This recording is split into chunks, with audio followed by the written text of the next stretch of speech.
Today I'm gonna show you a fantastic idea played by Alexander Alekhine, and you just need to know that he was a 4th world champion. He was born in Russia, but when he was around 30 years old, he decided to move to France. So when he was a world champion, he played for the France.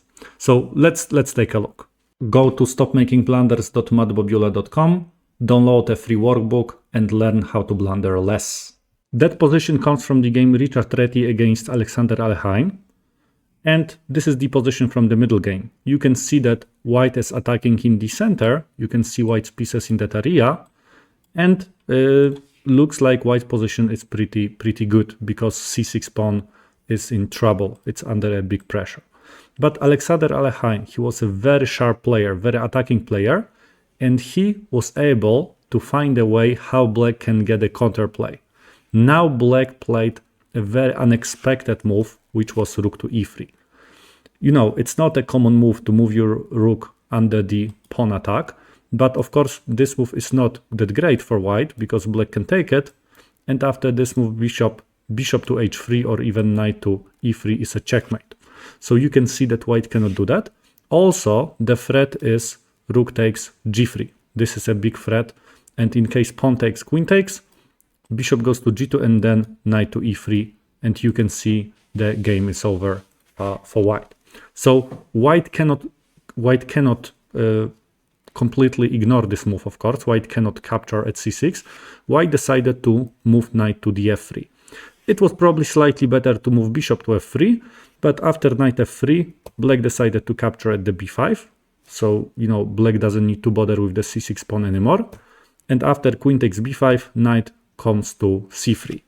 You can see that that knight attacks queen, that knight attacks also the e2 pawn, and you can also see that it also breaks connection between queen and the knight. Okay, so white decided to capture at b7. White was hoping that, okay, black got some unexpected attacks, so let's exchange queens. It's not possible for black to capture the knight right now because rook is hanging, so black decided to capture with a queen.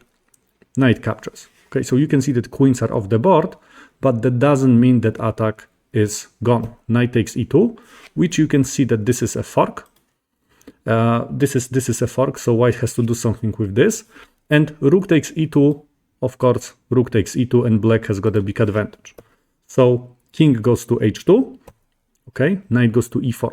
Because in case knight captures c1, rook at e3 was hanging. So knight e4, you can see that black is bringing even more pressure for the position. So white decided to play rook to c4, and now knight captures f2, so rook at the e3 is not hanging anymore. And you can also see that black is up on the material, and black's attack is not over yet. Okay, bishop goes to g2. You can see that bishop at g4 is protected only by the knight. Rook attacks it, so it's safer to move that bishop back. Of course, this is a move with a tempo because rook is under attack. Rook goes back. At the first glance, looks like a skewer because you can see that two knights are lined up, but knight goes to g4. Queen goes to h3. Okay, and now knight goes to e5. You can see that this is a discovery, and black is going to win more material. And now in this position, in case black captures with a knight, there is bishop takes f3, rook takes, and now rook takes e2, and position doesn't look that terrible, but black decided to capture with a rook. And after rook takes e2, knight goes back to the g4 square, king goes to h3 again. It's not possible to go to the first rank because there is rook a1, checkmate.